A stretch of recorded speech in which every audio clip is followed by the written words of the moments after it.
Hello everyone, welcome back to the channel. In this video, we'll be taking a look at the Loomis method for construction of the head. The Loomis method is extremely easy to learn and can simplify drawing a head.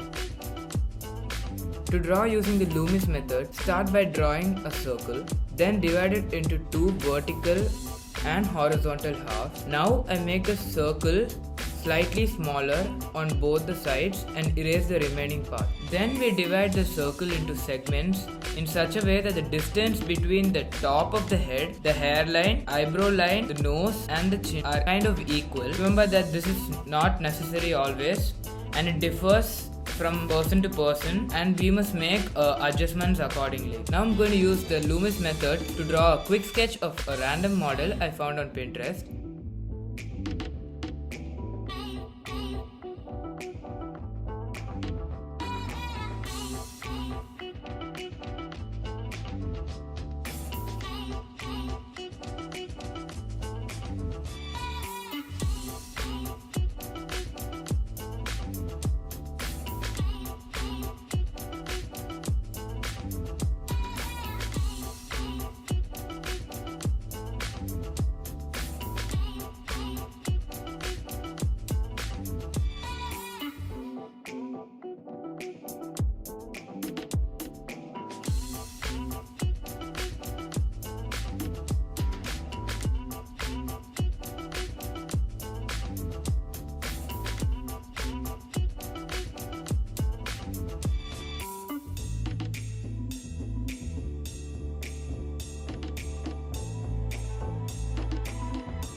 So I hope this video helped you. If you like such kind of videos, make sure to subscribe to my channel. Thanks for watching. Back of them G's looking mad. Hop in the Jeep, let me grab. Roll with the G's, that's the gang. Oh.